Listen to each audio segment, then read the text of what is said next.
Bonjour à tous, bienvenue dans cette nouvelle vidéo point de croix.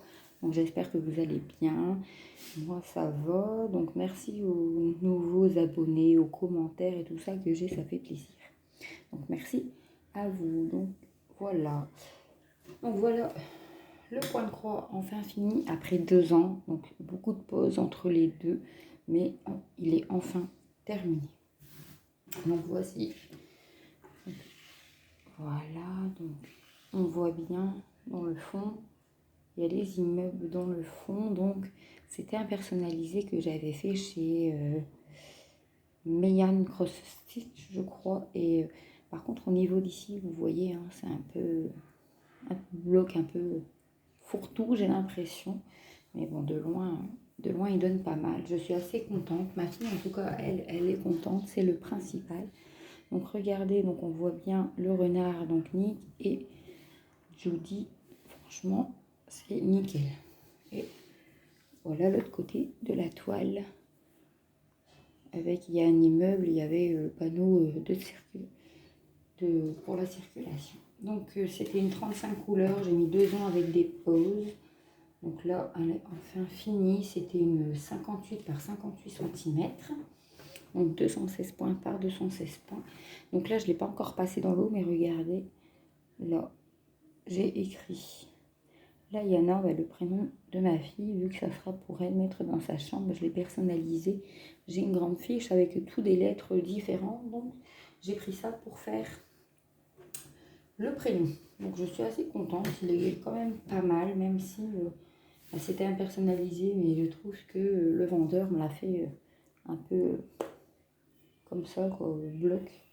Mais bon, je suis assez contente. C'était le premier point de croix que je commençais. Et je suis très contente. Donc là, je vais vous faire montrer le reste des fils qu'il y a. Alors il y a par contre, il y a du fil que je vais chercher dans une autre toile parce que j'étais à court de blanc. Alors, donc ça, c'était la photo du layout. Vous voyez, donc c'est assez ressemblant, franchement, on voit pas mal. Mais à force d'utiliser ça c'était ouvert, mais ça, je vais les garder. Je pense pas que je le ferai en point compte un jour, mais bon, on sait jamais. Alors, j'ai préparé un petit sac pour le mettre dedans une fois fini. Donc, voilà. Donc, moi, mes fils, je les mets dans des pochettes comme ça que j'avais trouvé à Carrefour. Petit dessin de ma fille. Après, j'ai mis dans des sachets zip. Vous voyez, ça fait un peu fourre-tout pour l'instant, mais j'ai commandé des bobinettes. Donc en attendant d'avoir des bobinettes, je les ai mis dans des sachets zip. Donc il n'y a que ça qui n'est pas dans des sachets parce qu'il y a encore un peu les échevettes. Hop. Et voilà. Donc vous voyez à peu près ce qui reste comme fil. Il reste encore quand même quelques fils. Donc soit que les petits bouts comme ça, je vais les garder quand j'aurai des prénoms à écrire ou quelque chose. Ou j'ai vu dans l'autre toile que je fais, parce que je continue aussi la Ariel, vous savez, je vous l'avais fait montrer en vidéo, il y a